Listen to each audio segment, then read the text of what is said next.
Hello, everyone, and a very warm welcome to the fourth session of the APRSO and CAREC Road Safety Capacity Building Program, Webinar Series 2. So before we officially get started, can we please bring up the first slide on interpretation, please, Mark? Just for our Russian-speaking colleagues on the webinar, just a reminder that there is Russian interpretation available. So if you go to the bottom of your Zoom screen, you should be able to find a button called Interpretation and select Russian, and you'll be able to hear the presentation in your language. So please do that now.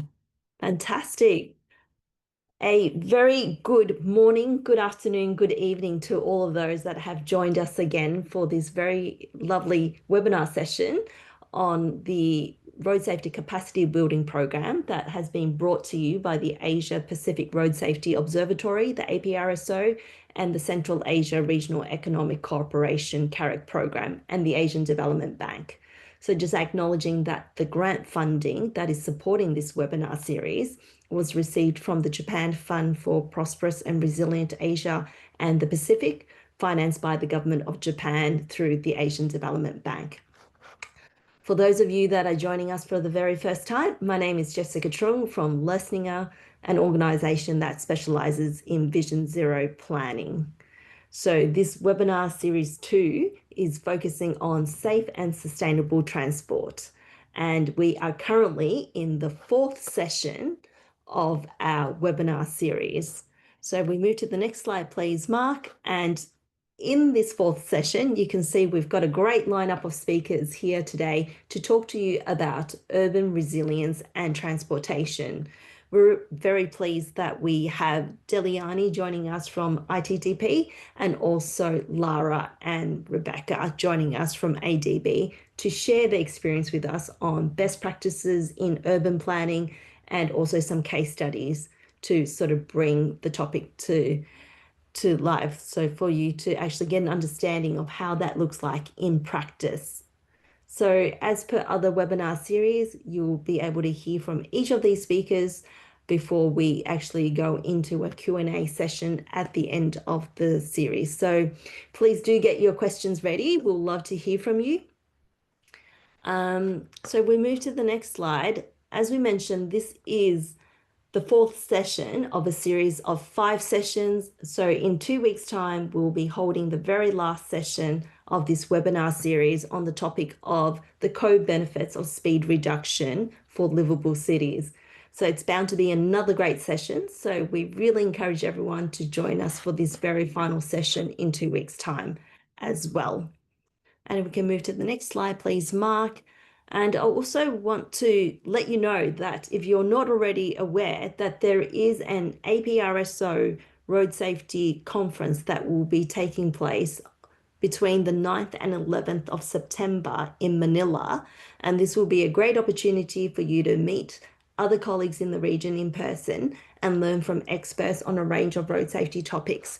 So registrations are open now. So if you're interested in participating, please, you can scan the QR code to find out a little bit more about the speakers that will be joining the conference and also find the details for registration there. So we encourage everyone to be able to join us there as well. And if we move to the next slide, please, Mark. And just before we start the webinar session, just a bit of housekeeping, just a reminder that your microphone will be muted unless you're invited to speak. And if you do have any questions, and we do encourage you to ask any questions, there is a Q&A box at the bottom of your Zoom screen that you can click on and ask questions. So feel free to ask any questions directed to any of our speakers. And we also encourage, if you feel like you know the answer, please feel free to participate and provide your answer to the questions as well. So any that's not answered during the session, we'll try to pick it up during the Q&A section at the end. And of course, during the Q&A section, you're very welcome to also raise your hand and ask a question directly to any of our speakers. So with that, I'll like to introduce our very first speaker of this webinar series, Diliani from ITDP. We're very glad to have you join us today, Diliani. And Diliani is going to share with us, from her sort of perspective, what are the best practices in urban development. So welcome, Diliani, and the floor is yours. Hi, Jessica. Hi, everyone. Thank you so much for having me today. So today I would like to share a little bit about some of best practices about the things that we already done in Indonesia, especially in Jakarta and other two cities, Medan and Semarang, regarding about participatory road safety initiatives and how it can also be part of. So the participation inclusivity is also part of how we want to create a very safe space for everyone. So well, yeah, actually looking forward about the things happened in Indonesia and other cities in Indonesia, not only in Jakarta, but let's say in Medan and also Semarang that may be classified as the secondary city, especially for Semarang, but Medan also like the second biggest city in Indonesia. It's very, very dangerous to walk on street because of there is no kind of like decent or proper infrastructures for walking and cycling there. And in Indonesia as well, we know about, so we have a day, like a National Pedestrian Day, which occur every January because of, we celebrate it because of we want to also put some of respects towards a very fatal accidents that happened back then in 2012, where it involved nine people killed by car or hit by car because of they are pedestrians because of the absence of very proper infrastructure for the walkers. So throughout the data, we understand that putting more kind of like senses on increasing the road safety, it should be focused on more kind of like spaces that can be also protect the people with vulnerabilities, where are it also include the people with disabilities, also caretakers, elder persons, and also women as well as children. So when we go forward about the things that we've done together with the cities, we put more kind of like things to be in a very collaborative way. We also invite more people to be partnered with us and also involve more of voices to be also be part of our consideration within plan or even like implement as well as monitoring and evaluate all the designs that should be prepared for pedestrians. So in terms of collaboration, actually in Jakarta, so we have kind of like a program that we do collaboration with the MRT Jakarta. So we want to also like enhance as well as improve the connection in between residentials as well as the schools nearby the stations to have a very good access as well as safer access towards the MRT stations. So we do this kind of like discussions, co-designing process, and also do tactical urbanization to implement the recommendations toward the co-designs, and also later on doing the monitoring and evaluation. So the thing is, we try to improve like alleyways, also a local streets placed nearby schools to increase more kind of like sense of safety and also security on street. And we want to also invite more people to be seen on street as a pedestrians. So, well, when we do this kind of like tactical urbanism nearby one of station MRT, so called MRT Cipete Raya, we try to also install number of equipments, ensuring that motorists can also alert about the existence of pedestrians, and also put more kind of like marking very visible pathway for pedestrians, and also create and also enlarge a zone that can be called as school safe zone. So by doing that, we also do monitoring and evaluation about the things that are already tested in the MRT station. So after the implementation, we find out that there are 80% at least the general pedestrians and 98% of students utilize the marked footpaths.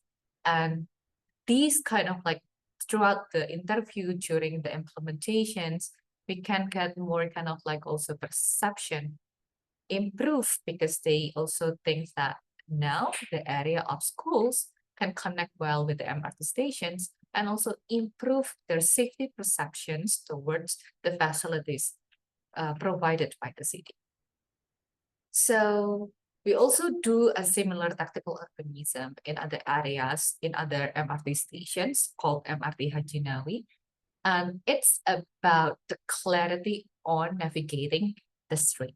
So we do this kind of like tactical urbanism because we want to also together with the society, with the local, to trying to understand and helping them to more on navigating the area. So throughout these kind of like implementation, actually, we also understand about it can give more kind of like increase not only the actual safety, but also increase the perception towards safety itself because of the familiarity and so on. And on the other things, talking about the partnership is something that we are also do in Medan. So we try to actually partner with local, not only the residentials, but also groups of representatives of people with disabilities. So in Indonesia, there are a number of organizations of people with disabilities. So one of them is Pertuni, where the visual impairment groups representing the people with disabilities with a visual impairment.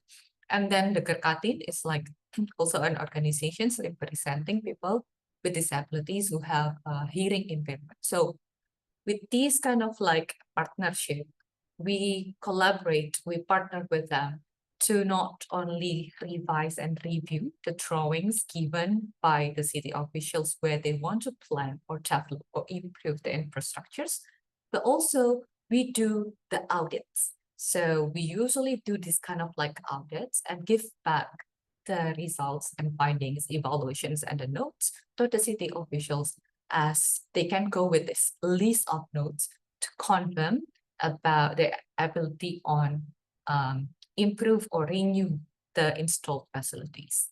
So there are a number of things that we did where we do the accessibility audit.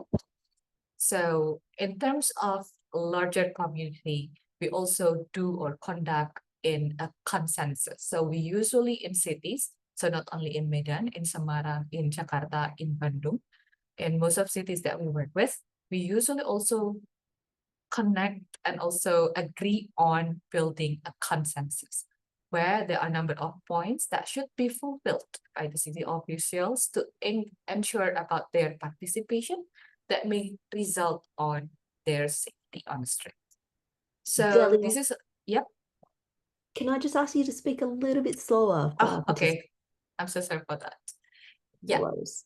So yeah, in these kind of like things, actually like the things that we also do in Surabaya, finally towards the co-design process and also collaborative and partnership kind of like model and approach, we finally can develop like metrics where we can ensure about the typologies of designs.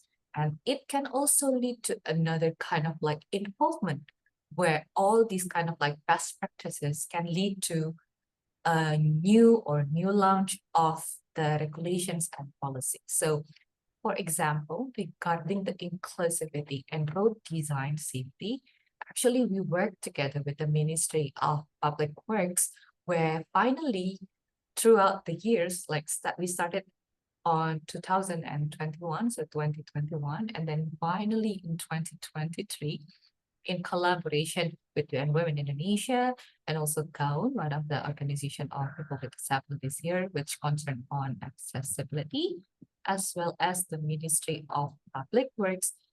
So we can finally bring out all of these process and findings, the notes, the advices, all these kind of like findings finally lead to one of technical standards for guidance, and it's adopted by the national government throughout these years. Finally, be a ministry circular letter where it can give like a national standards and guidance, and city officials can also refer to the document to see if there is something that they can do related with the designs and some things related with the process on how they can define design as well as how they can do all these kind of like good improvements.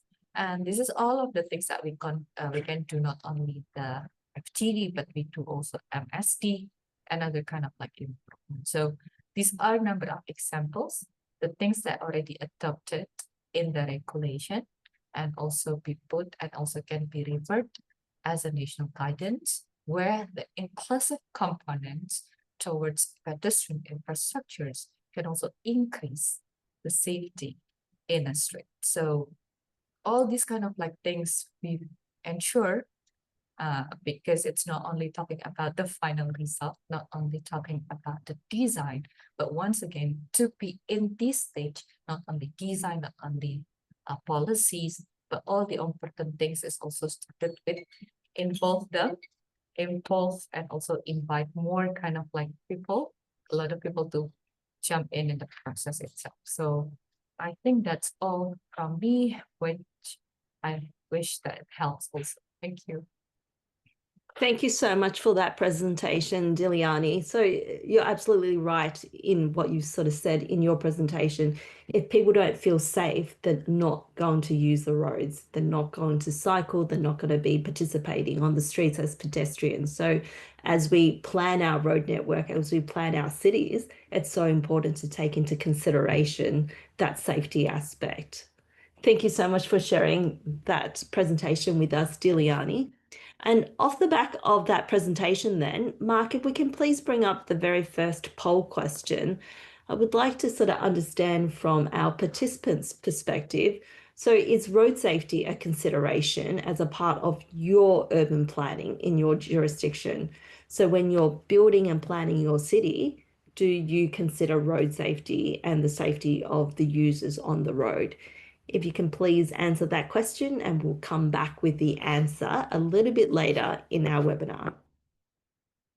While you're filling that in, please allow me to introduce our next speaker, Lara Arjan from ADB, so who will be sharing with us urban transport planning and development in the Asia Pacific region. So a very warm welcome, Laura. Thank you so much for joining us. And I'll turn the floor over to you to allow you to present. Thank you very much. Yeah, I'm trying to figure out how to share my presentation. So yeah, No, it's clear now. let's see.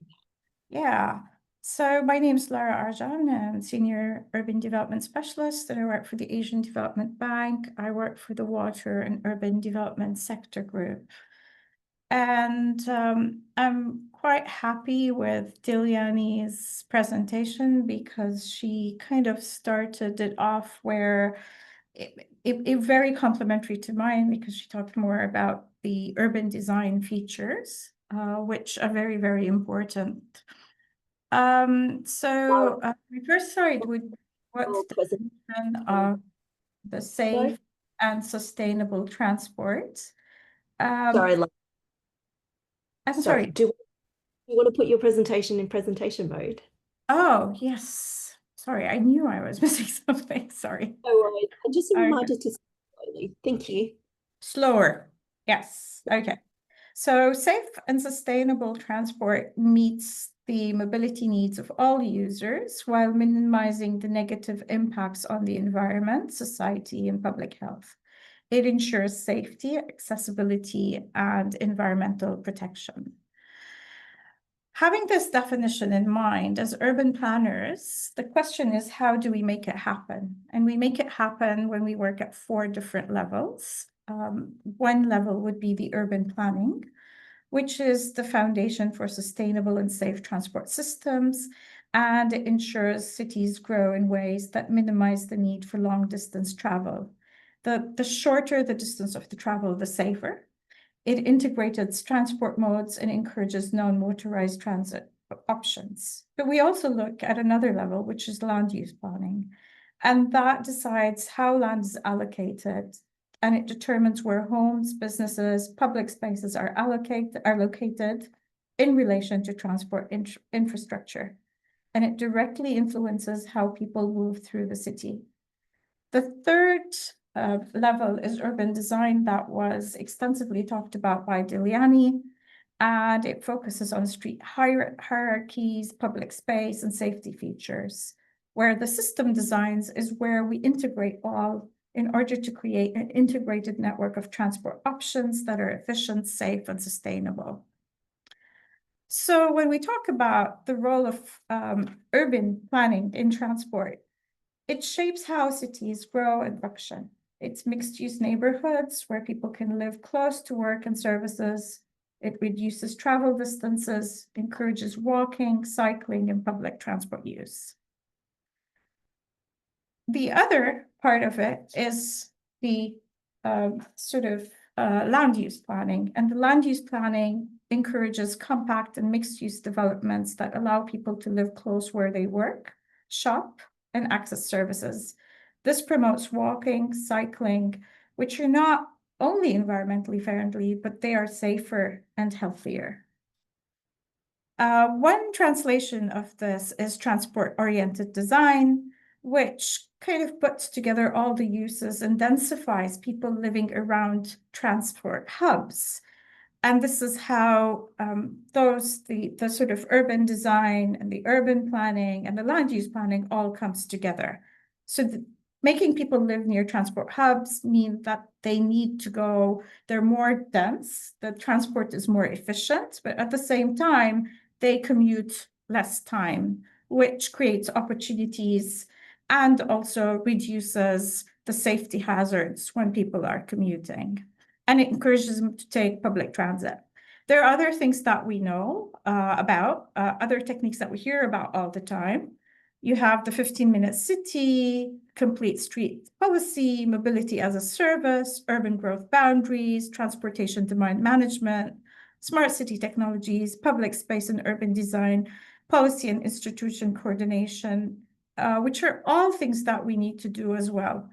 But the major ones are the transit-oriented design. We need to make sure that our transport is all intermodal, so intermodality and greening and sustainability. These are three things that are the major ones. And the rest are complementary. They're important, but are complementary.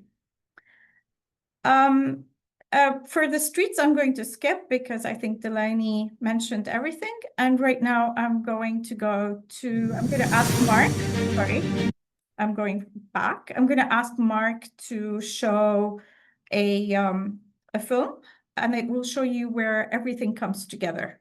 And the film is on the BRT system in Peshawar, which is an ADB project. Mark, are you okay showing the movie, or do you want me to show it? Okay, great.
जब से शुरू हुई तो मैं सफ़र करूं जो हम 1 घंटा 2 घंटा लगाते थे आम लोकल बस में, तो अल्हम्दुलिल्लाह IBRT में आधे घंटे में हम यूनिवर्सिटी पहुंच जाते हैं।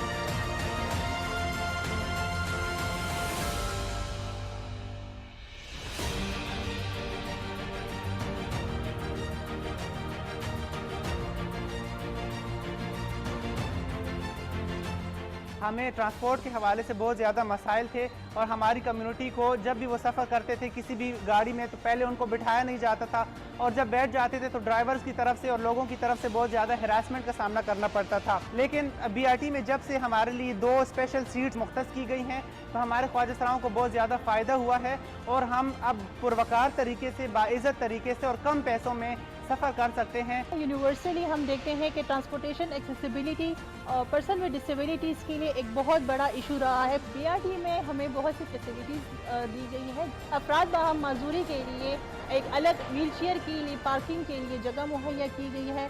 एलिवेटर के जरिए बस तक हम जा सकते हैं। सारी चीज़ें एक्सेसिबल है। ऐसी एक हमारे लिए एक आप कह सकते फैसिलिटी हमारे लिए प्रोवाइड की है जो कम कीमत में और बखूबी अंदाज में हम अच्छी तरीके से काम भी कर सकते हैं और इजीली जा सकते हैं अपने घरों तक। We are using BRT as a very facilitate transportation so far. It has given us many facilities. Before we used to take local buses that could consume our time way much. We couldn't reach at any points.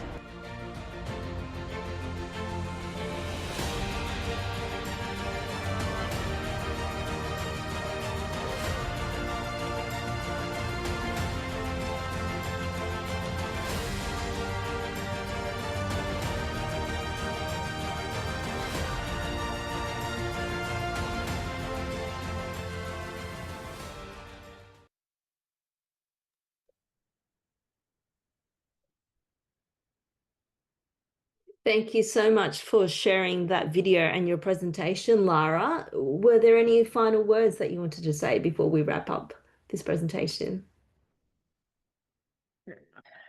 I'm trying to find the video, sorry. Yes, I think it's always important to think about system, but it's very overwhelming when you say we have to get our land use together, we have to get our urban planning together. The thing is that you can't really align everything. So the Zupa shower, I don't know how much people caught from the video, but the Zupa shower case study shows that even if you don't have all this aligned, you can start around the transport hubs. You can make sure there's a feeder system. So it's a chicken and egg thing sometimes. Does urban planning inform transportation or does transportation inform urban planning? I think you shouldn't be overwhelmed. The essential part is you start somewhere. So if you're planning your transport system, plan it right and try to pull urban planning and land use elements into it. Fantastic. Thank you so much, Lara. And I think that was a really great example showing how when you do it right, it benefits so many different road user groups in society, often groups that are forgotten and often not considered. So I think that was a really wonderful example. And I know that there's some questions that have come through regarding the video in the Q&A box that you may want to have a look at.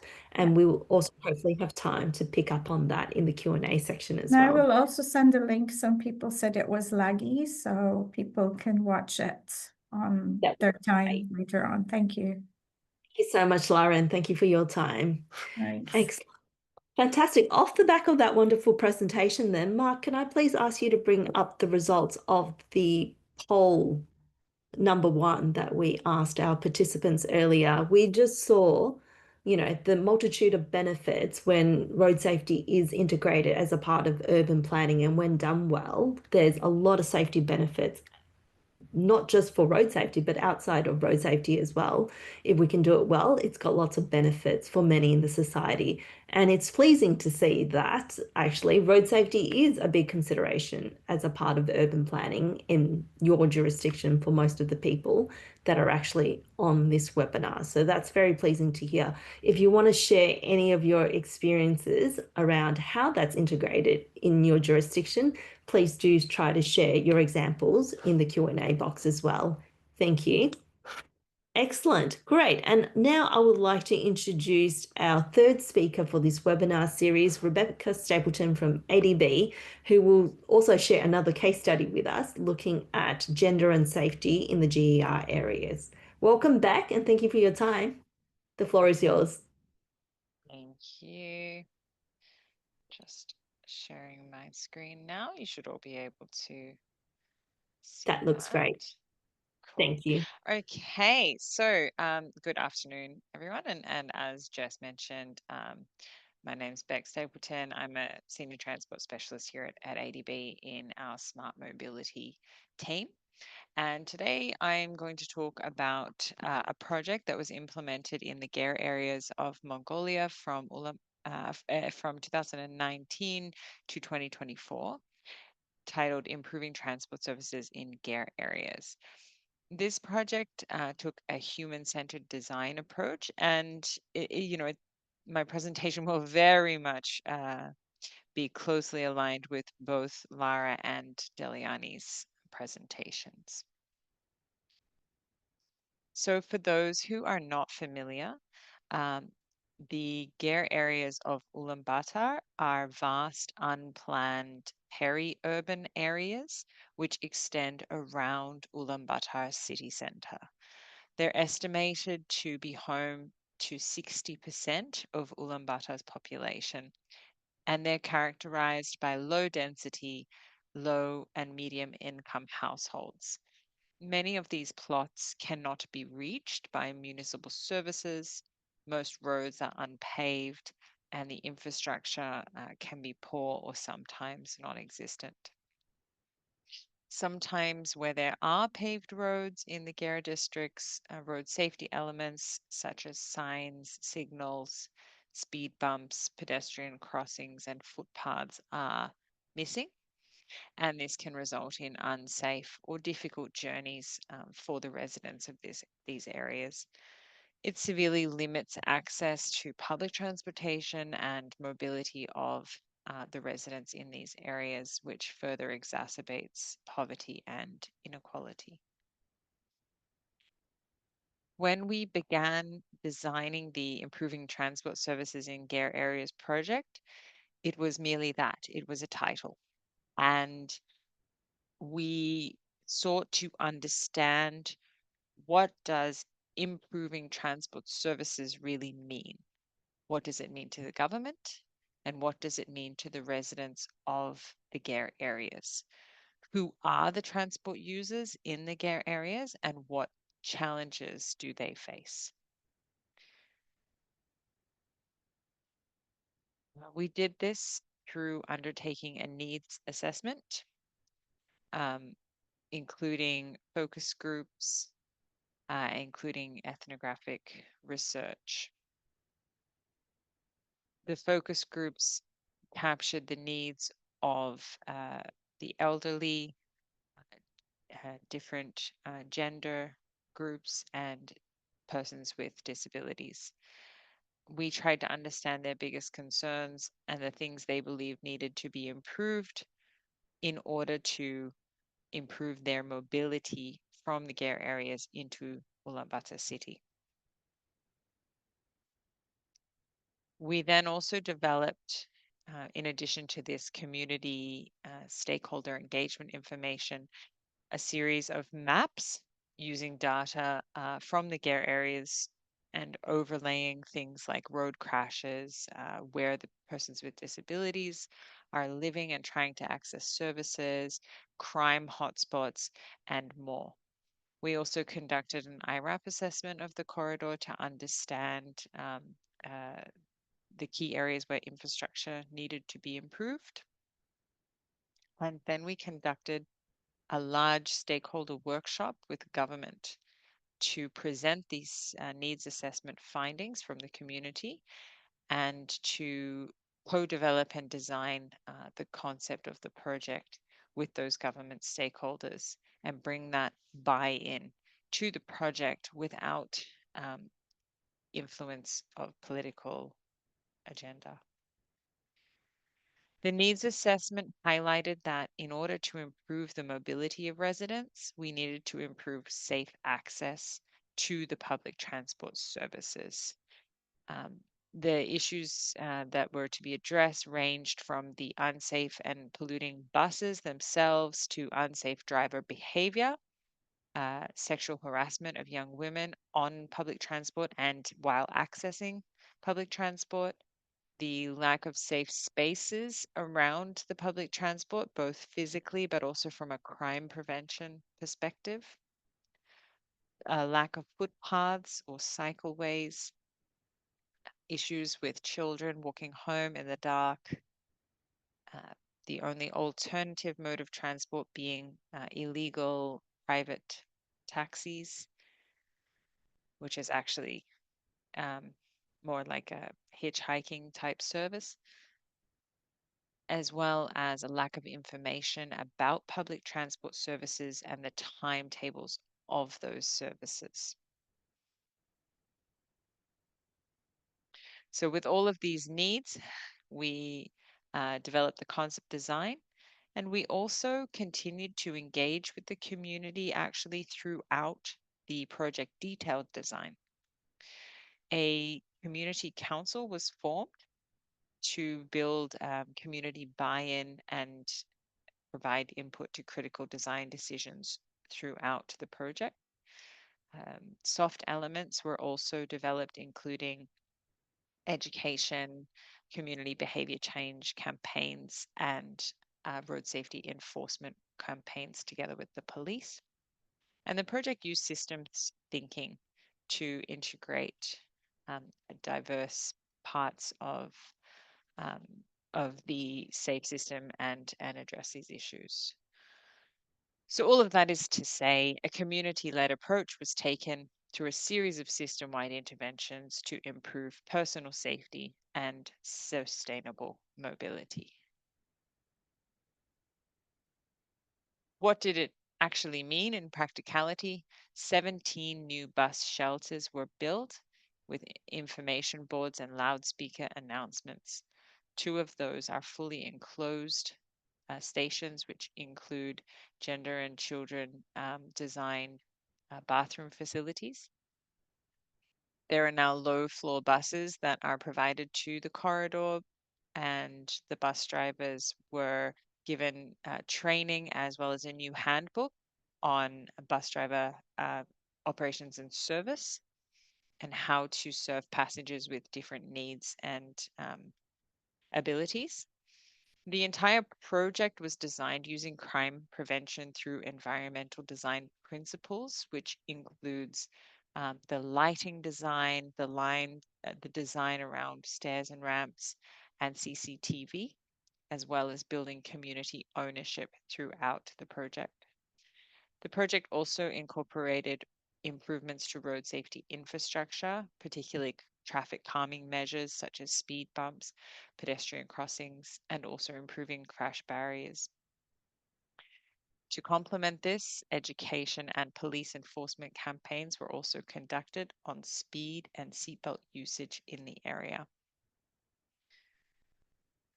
So as I mentioned, a large part of this project was on community engagement. We wanted to build ownership of the community, as this is a pillar that's known to reduce crime in the area as well.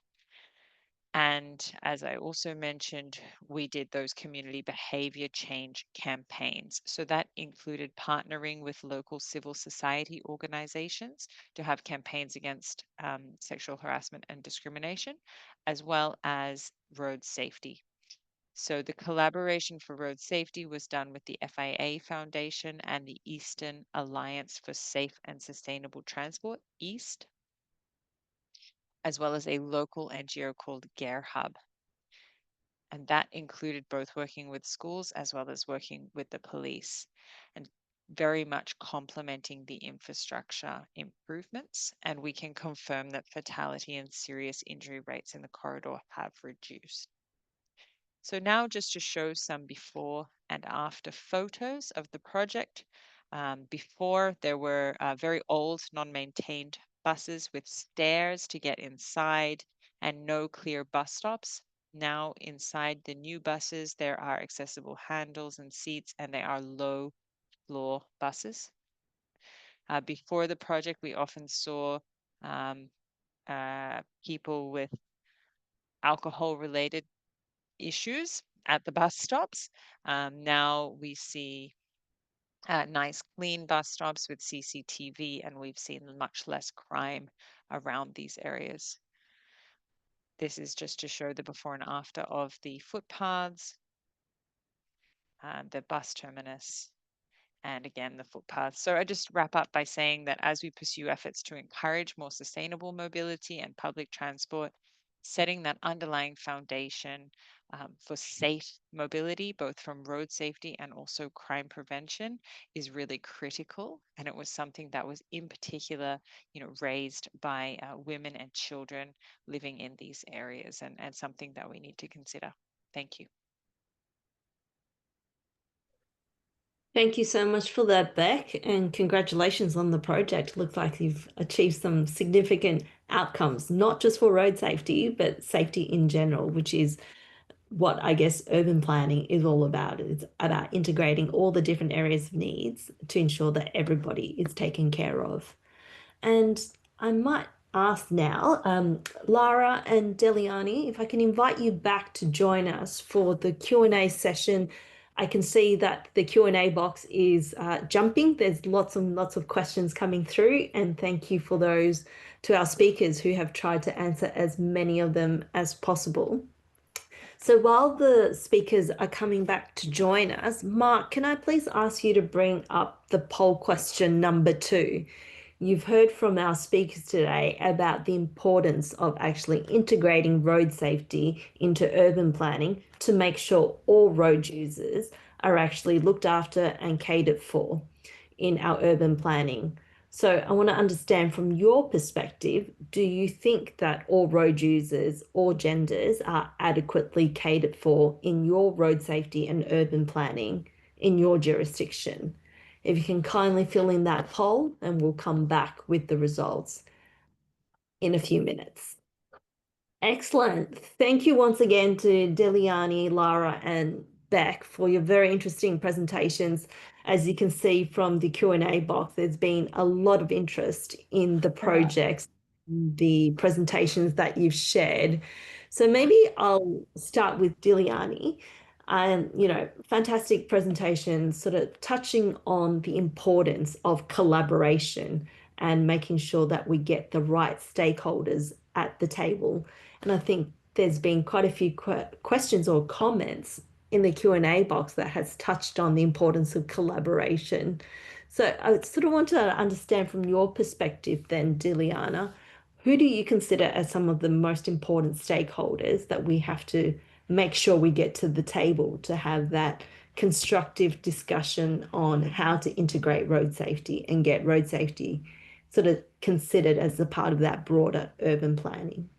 It's really interesting. So Jessica, thank you for the questions. Also, all the questions related to VRT on the chat box. It's really interesting as well because of the things before I go through your questions, Jessica, to understand that in Jakarta, actually the BRT system, the Transjakarta, already started in 2004, but then it stuck only like 200 passengers to 200,000 passengers per day until 2016.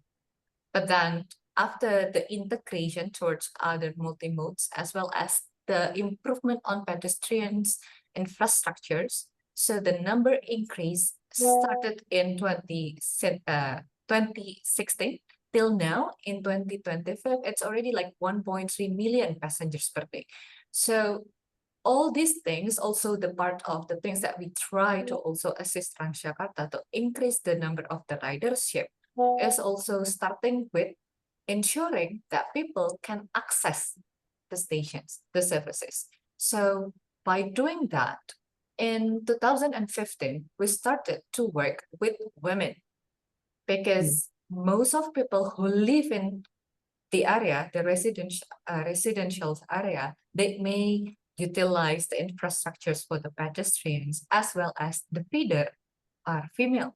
Though in Jakarta, specifically in 2021, based on our survey, we understand that the dominant users of the feeder, the microbuses that connected with the BRT system of Transjakarta are male but older persons.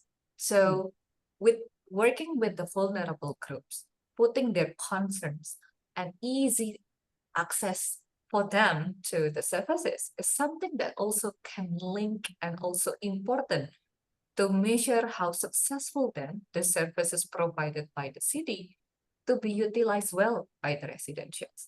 Because on a future or in the advanced discussions, we will talk about the subsidy as well.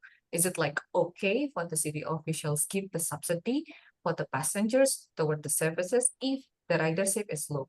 So in Jakarta and other cities in Indonesia now, we fight to put more kind of like sensibility on people with disabilities, on women, with older persons to be very important groups or persons to talk with, because by understanding their consent, it can be also improve so many kind of like accessibility towards the services. So it will also attract more, invite more people to use the services.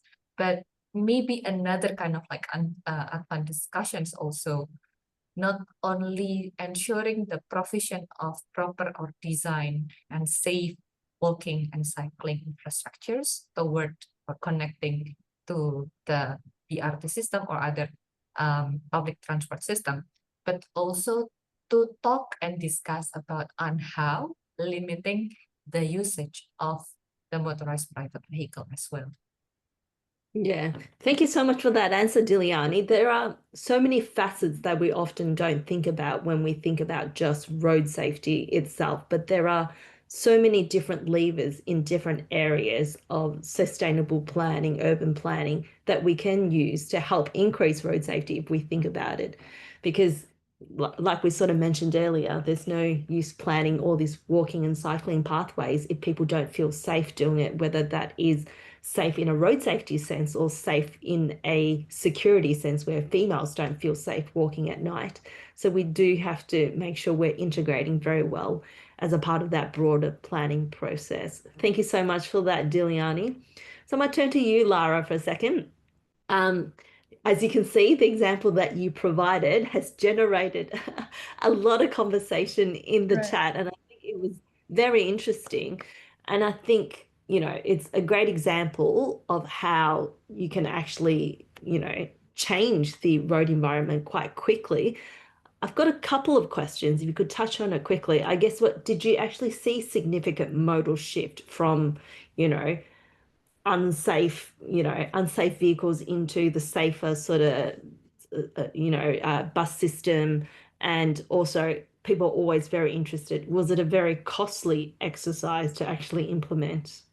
So unfortunately, I don't have the numbers, and I'm not very comfortable giving numbers I don't know. And I promise everybody with questions that I will research and give you the exact numbers, and especially in terms of the economics and the feasibility, the financial feasibility of the BRT. But what I can say in terms of the modal shift, there was no system before this. So you're going from a baseline of 0 to a system that is carrying approximately 250,000 passengers daily, with a headway of 2.5 minutes between buses. And there are 30 stations and 80 direct bus stops. And there's also a bike system. So the modal, the shift happened, but the thing is, I'm not sure what the baseline was before. But if you have a headway of 2.5 minutes between buses, and you know you're reaching somewhere, and you have also bikes, and I know that they're very popular with university students in Peshawar, and you also have a system that women take because, and transgender people as well, as we saw in the video, that improved their safety substantially. I know that Peshawar system is a winner of many international awards. It's one of the great success stories in Asia. And I think that that is because it's carrying so many people so efficiently and effectively. So when you have 0 to 250,000 people daily taking a bus BRT system, I think in itself it is a good modal shift that people are very ready And now phase 2 is going to integrate all the feeder systems. So, and work with the other sort of, I would say, cooperatives and other small bus operators, rickshaws and what have you as well. So yes, we've taken into consideration a full system, but the problem is it cannot be implemented from day one. It needs to be implemented in increments. And right now, from the looks of it, it is a very successful system and people are very ready to take it. So I think 250,000 riders per day is in itself something that we should be aspiring to, and of course increase as well. Yeah. And I think the numbers are impressive just in terms of the number of females as well that has increased their usage of public transport. It's a significant win. Once again, you know, often in many countries, females don't feel very safe using public transport for a variety of reasons outside of road safety. So making them feel safe and secure actually increases, I guess, participation in everyday life, which is And from, such. yeah, sorry, go ahead. Sorry. No, please. And from what I understand, there are special seats for transgender people as well. So I think that is something that is not present in many transit systems in many parts of the world. So I think that it's very inclusive. I think inclusiveness was one of the major criteria when the system was designed. Yes, and I think, you know, when we talk economics as well, money, I mean, from a Vision Zero safe system perspective, we can't measure life and security in just dollar terms. But, you know, there's other areas of obviously increasing safety, security, participation in everyday life, increase access to employment. These are something that often we can't really put a firm dollar or, you know, cost to it. So we need to think beyond just the dollars on the paper as well. Well, I think from an economic point of view, transit systems always make sense because they are taking people to work. The more people who work or go to education, the more economically viable a system is. There's more taxes being paid. But if you look at it itself in terms of feasibility or fiscal, financial feasibility, a lot of these transit systems do not pay for themselves, but you look at the sort of economic sort of payback, and then you say that, yes, this is an equalizing system. This makes everybody at equal foot. People can go to work. It's for overall well-being. So it makes sense economically, but not necessarily at a financial level, because as you say, you can't put a dollar amount to safety, you can't put a dollar amount on well-being, livability. So those are things that are always taken into consideration. Yeah. Thank you so much, Lara.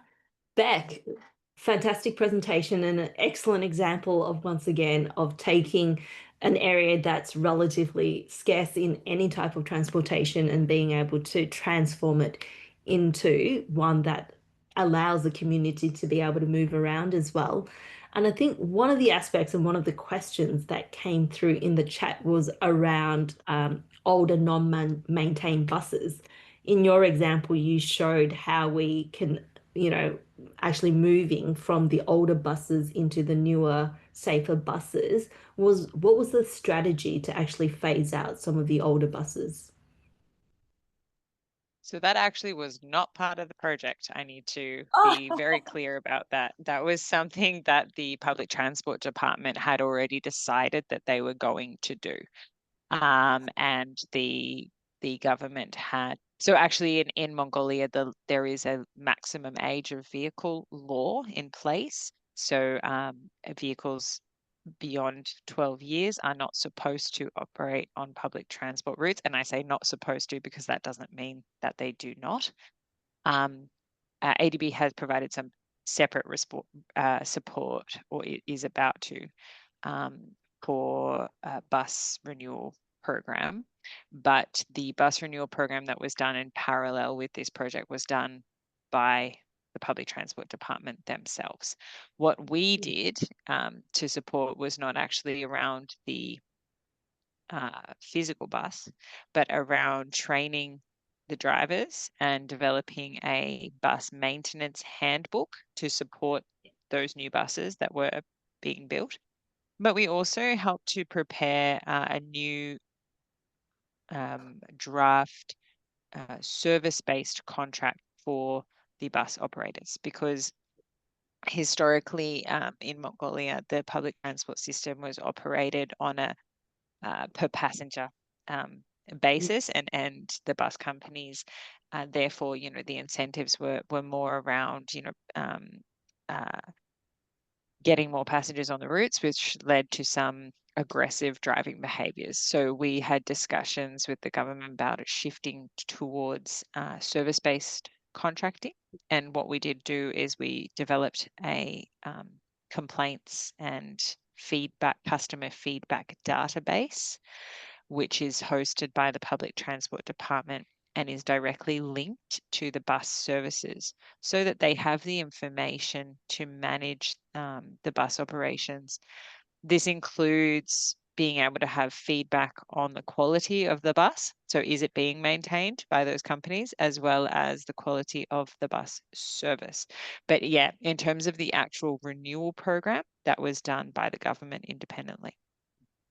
Fantastic. And maybe one last quick question then. I think there was a question around, are the governmental services planning to be moved into sort of the more rural locations, sort of reducing the need for people to be able to travel long distances to get into the city centres? So was that considered as a part of the planning?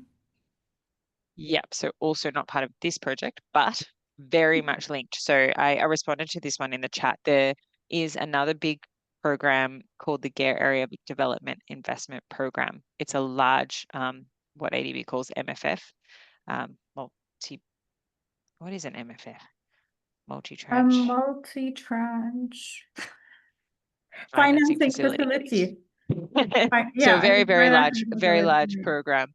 So actually, the selection of the route for this project, it was selected to complement that ongoing program. And yes, that program, I mean, all of this, what is good urban transport? Avoid, shift, improve, right?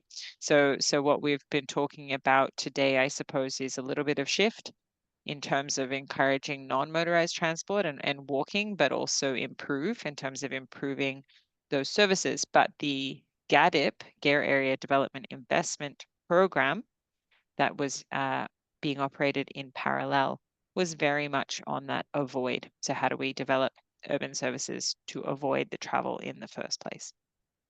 Fantastic. Thank you so much, Beck. And with that, I'm going to say a very big thank you to all our speakers again, Lara, Deliani, and Beck, for taking the time to come and share your information and presentations with us. And Lara, did you have a final comment? Yes, I'm just wondering how we could get access to the questions so that we could answer them, because there's just no way I could be focusing on answering, but we're quite happy to email you back all the answers. I don't know how you want to do it, so. Okay, no worries. We'll get in touch with you on that. Okay. Thank you, Lara. We won't ignore any questions. That's for sure. Thank you very much, everyone, again. And Mark, can we please bring up the results of the second poll question very quickly? Just a reminder, the poll question, do we think that all road users and genders are catered for in your planning? And the answer is unfortunately no. That's an area that we can do a little bit more work in. We've heard from our speakers today on some examples on how we can better integrate these different road safety areas, so we can continue to explore that together. And Mark, can you please bring up the very last poll question? As usual, we'll love to hear from you on what you found useful from today's webinar session. If you can please fill that in, we would be very grateful. And Mark, if you can bring up the last few slides, just a reminder that all the presentations from today and in this webinar series will be made available to our participants, and you'll be able to find that this APRSO link. And also, we move to the next slide. Just a reminder, the very final 5th session of this webinar series will be taking place in 2 weeks' time, focusing on speed reduction and livable cities. We encourage everybody to join us. And of course, finally, a reminder that the APRSO conference will be taking place in Manila in September. We'll love to see you there in person and continue some of the conversations that we've started here. So with that, I would like to once again thank all our wonderful speakers for taking the time to join us today. I hope you enjoyed the webinar as much as I have, and I hope to see you all in 2 weeks' time. Have a lovely day, and I will see you all very soon. Take care, everyone. Thank you. Bye. Bye-bye.